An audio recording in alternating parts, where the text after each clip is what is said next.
Shut the fuck up. They've got videotape, and all of a sudden they don't.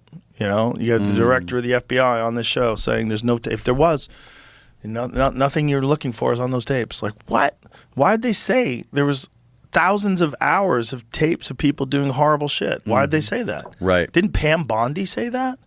What, are you talking about Epstein or Diddy? Yeah, Epstein. Yeah, she said it literally, I think, a week before you had the FBI director sitting here telling you there was nothing, right? She said something about that there was like thousands of hours of tapes of people doing horrible crimes. There is. And didn't the FBI dude say that there was nothing?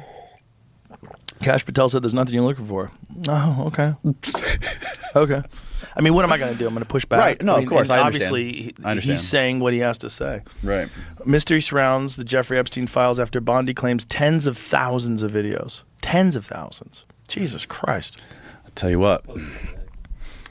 Chill. Oh, my God. Was reviewing tens of thousands of videos, the wealthy financier with children or child porn.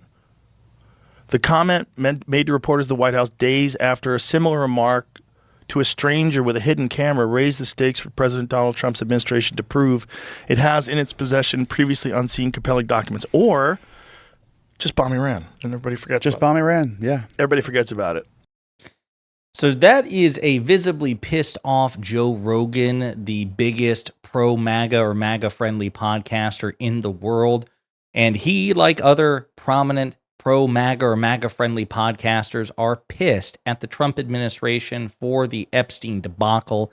And we have to talk about it since these people helped get Donald Trump elected. They carry enormous influence, not just with MAGA, but the American people, and they're a bridge between them. So this is a big deal. But before we unpack all that, if you end up liking this video and you want to support the channel, please be sure to hit the like, subscribe, and alert bells before you go.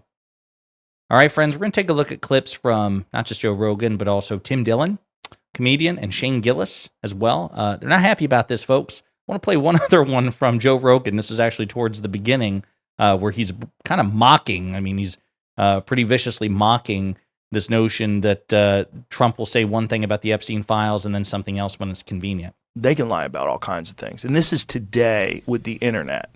You know, like, look, where's the Epstein files? Boo, can't find them. Mm-hmm. Don't exist. So you can tell he's pretty pissed off about it. Mediaite's reporting on this. Joe Rogan breaks silence on Epstein, hammers Trump administration for lies, quote, just bomb Iran, and everybody forgets. Joe Rogan tore into Donald Trump's administration for previous statements officials made regarding the case of Jeffrey Epstein. On Tuesday's episode of the Joe Rogan Experience, Rogan finally broke his silence on recent developments regarding the administration and Epstein. The week before, Attorney General Pam Bondi and the Department of Justice announced in a memo that there was no list of associates linked to Epstein's sex trafficking ring. For years, conspiracy theorists across the political spectrum have urged the federal government to release the rumored list that they suspected included some of the most powerful individuals on the planet. In a conversation with podcaster Danny Jones, Rogan explained how the DOJ's memo was at odds with prior comments from from Bondi and FBI Director Kash Patel. Yeah, so he's pretty pissed off about it, and he's not alone. He's not alone. So before we get to Tim Dillon, I actually mentioned this one the other day.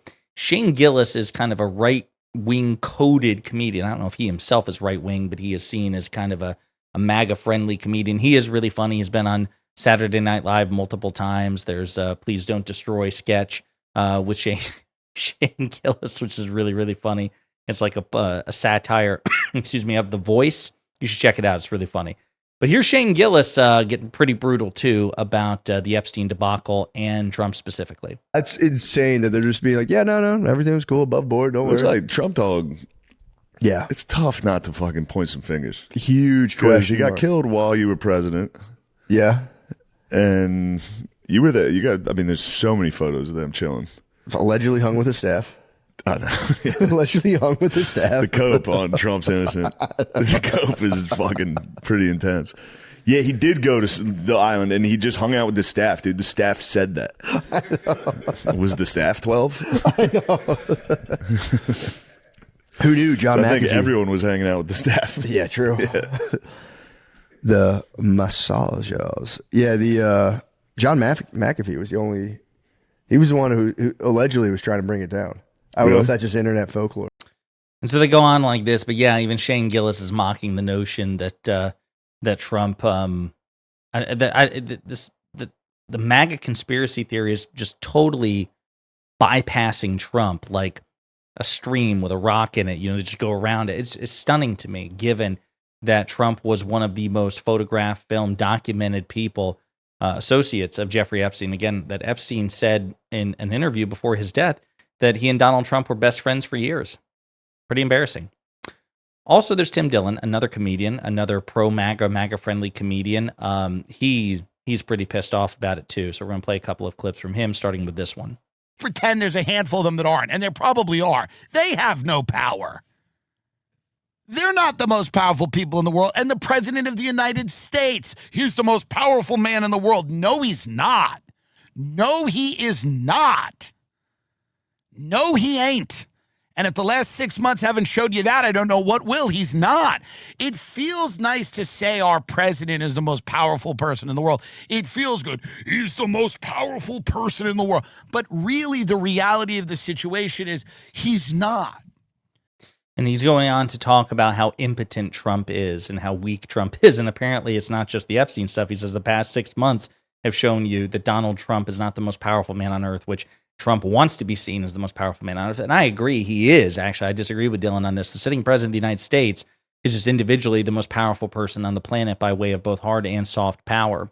But Dillon looks at this failure by the Trump administration as evidence of Trump's impotence. And then as he's reading an article, he goes one further and says that Trump really starts to resemble the deep state that Dillon and Rogan and so many others bitched about for the longest time. The conventional wisdom so long as Joe Biden was president that we'd never know. But then Trump was elected a second time, and the conspiracy theorists were elated. Finally, he would find out who was on Epstein's client list. All the puppets and puppet masters would be revealed. The great interconnected webs of deceit would be cracked wide open. When, in February, the Justice Department declassified its first trove of Epstein files, it seemed like we were finally getting somewhere, although right-wing influencers were disappointed by the lack of new information. Fast forward to this week. On Tuesday, the president sounded like the deep state he had run against in 2016 and 2020. That is true. Damn. It's a brutal indictment. Donald Trump is the deep state, which, again, the whole notion of a deep state, as right-wingers have defined, is pretty stupid in the first place, because Donald Trump has been president twice. It's his people, his government twice, and Trump wants to have it both ways. I'm simultaneously the president, I'm simultaneously the most powerful man on earth, and yet I'm just a little baby. I'm kind of constrained by the deep state, by like bureaucrats who just won't let me do what I want to do. Right? Again, it's this whole the entire MAGA movement is predicated on a lack of internal consistency, and we're just seeing it kind of manifest itself here. Now, listen, I'm glad these people are turning on Trump. I'm glad. This is good, right? As far as I'm concerned, here's a lifeline. Let's have a road to redemption here. I'll take it. Rogan, Dillon, Gillis, the guys at the Flagrant podcast will probably cover that in a separate video. Them turning on Trump on this, hopefully they continue to do it more and more aggressively and recognize that for all their faults, the Democratic Party is just simply the better party, and I would defend that to the ends of the earth. Now, I won't hold my breath. It's entirely possible that they'll continue to have a foot in both worlds, and maybe they'll retreat back to Trump in some time, but this is big news. This compounds the failure and the humiliation of Donald Trump and the Trump administration regarding the Epstein debacle, and it's another reason for us to keep talking about it, because they desperately, desperately want us to stop. In the meantime, let me know what you think in the comments.